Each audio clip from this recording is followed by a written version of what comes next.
The AA Daily Reflections for May 9th, entitled Walking Through Fear. If we cling to something we will not let go, we ask God to help us be willing. It comes from Alcoholics Anonymous, page 76. When I had taken my fifth step, I became aware that all my defects of character stemmed from my need to feel secure and loved. To use my will alone to work on them would have been trying obsessively to solve the problem. In the sixth step, I intensified the action I had taken in the first three steps, meditating on the step by saying it over and over, going to meetings, following my sponsor's suggestions, reading and searching within myself. During the first 3 years of sobriety, I had a fear of entering an elevator alone. One day I decided I must walk through this fear. I asked for God's help, entered the elevator, and there in the corner was a lady crying. She said that since her husband had died, she was deathly afraid of elevators. I forgot my fear and comforted her. This spiritual experience helped me to see how willingness was the key to working the rest of the 12 steps to recovery. God helps those who help themselves. Man, I love that last line. I've heard it over and over again. I haven't seen it in the literature, though, till today. May 9th. I found it. God helps those who help themselves. When we cling to something we will not let go, we ask God to help us be willing. You know, for me, this was something like something I was mad about. And initially, it was about the Navy. My whole identity was revolving around the Navy when I was getting sober for the first time. The reason being is I had just been through a divorce. I had worked pretty hard to get to where I was at. I had just become an officer, so I was enlisted, had to put in an officer package and get accepted, and then I had to finish college, and then I had to get accepted into flight school. So that was my entire identity. That's what gave me validity. That's what made me good, was that I was going to be a Navy pilot. Well, when that all went away, I had a bit of a resentment about it. It was one of those things I couldn't let go. There's probably also some stuff with resentment towards my ex-wife, but that doesn't stick in my head nearly as much as the Navy thing. And I would see commercials, aircraft carriers, promotional videos, recruitment videos for the Navy, and I would just get livid when I would see them. I was so mad about it.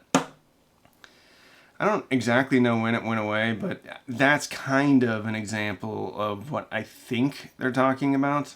Anyway, dropping down, I became aware of all my defects of character stemmed from my need to feel secure and loved. So this, I think, goes back to step 4 when we talk about instincts, and almost every emotional issue that we have is due to misguided or misdirected instincts. And when I require someone else to love me in the way that I think they should love me, I'm putting the responsibility of my validation and my emotional comfort on somebody else, which is always a good idea because people are perfect. They'll never let us down. Another thing about the first line is we ask God to help us be willing. And that's the beauty of this thing. I had a sponsor, I can't remember exactly what the pushback was, but he asked me a question. He said, "Are you willing to be willing?" And if I think any reasonable person is going to say, "Yeah, I'm willing to be willing." And for me, that's all it took to crack the door, was to get into the mindset to be, I am willing to be willing to do this. In the sixth step, I intensified the action I had taken in the first 3 steps. Meditating on the step by saying it over and over, going to meetings, following my sponsor's suggestions, reading and searching within myself. I think this is a really important thing, and I also use this in other areas of my life outside of AA, is repetition. Even if you don't mean it, say it over and over and over again. One of the things that I've found with my sobriety is when you get the reps in, whether it be simply saying a 3rd step prayer, 7th step prayer, the serenity prayer over and over again, at some point there is a rewiring of the brain. And when I start to implement these things, like if something bad is going on in my life and I'm upset about it, I asked God at once to remove it, and then I talked to somebody else, and then I turn my thoughts to somebody that I can help. When I start to implement that on a regular basis, it's uncomfortable, it's not automatic, but eventually, after I've done it 100, 200, 300, 400 times, it does become a part of, it makes it much easier to be able to do that, use that tool. And it's like anything else. If you've ever used a router, the first time you use a router, it's a little bit intimidating because you have a giant spinning thing at 7,200 RPM with a very sharp blade at the bottom, and it's jumping around. You're not going to be a great router user the first time you do it. But if you do it 100 times, then you're going to be much better at it. It's the same thing here. I cannot overstate this enough that simple repetition was what got me to where I'm at today. And not necessarily understanding why I'm doing something, just to do it. Going to meetings, doing the prayers, sitting in silence, and just being. When I go to meetings, I hear God speaking through other people. Searching within myself. I think that's really important too. The fifth step is really the first introduction into self-awareness. It's going to be uncomfortable, just like using that router. More reps you get in, the more self-awareness your self-awareness muscle grows. And if you keep flexing it, it gets easier and easier. This is all new stuff, and it was all new stuff for me, so it was something that I had to practice. And then the elevator thing. Okay, so what I love about this story is he is willing to face his fear. And there's something to be said about exposure therapy. So if you're afraid of spiders, well, you can do it the hard way. Go nuclear on it and just lock yourself in a room filled with spiders and then just get through it. Or you can kind of slowly expose yourself to spiders. With an elevator, he didn't like him, so he went in there. But here's the beauty of it. When he went in there, God gave him the opportunity to serve somebody else. And when he served somebody else, comforted somebody else, then all of a sudden that fear went away.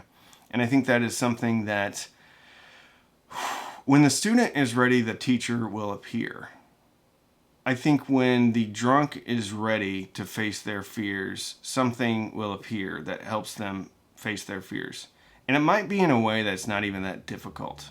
Because he had to walk through the door, and because he was willing, I think God put that woman in his life so that it wasn't as hard to get through that fear. God helps those who help themselves. There's an analogy, and I think I actually said it once. It was, if I step in dog crap, I can pray about it all day long. God, please remove this dog crap from my shoe. Please. I believe in you. I have faith. I don't think that dog crap's going to get removed from your shoe. There's another story about there's a big flood. People got on their roof, and someone came by in a boat, and he said, "Hey, do you guys need help?" And they said, "No, we're prayed about it. God's going to take care of us." Another boat comes by. "Hey, do you guys need help? We can take you to safety." "No, we prayed about it. God's going to help us." Third boat, same thing. The family drowns, and they're in heaven, and they're saying, "God, why didn't you save us?" And he's like, "I sent you 3 boats. What do you want from me? I gave you 3 chances." There are spiritual miracles that have happened in my life that I can't particularly explain. But there was things that I was doing during that time. I wasn't just praying and sitting and waiting. I was praying and doing and waiting. And then all of a sudden, the miracle shows up. This spiritual experience helped me to see how willingness was the key to working the rest of the 12 steps to recovery. God helps those who help themselves. Love it. If you are not sober, go to a meeting and maybe get a sponsor. If you are sober, go to a meeting. Talk to your sponsor. Have a good day.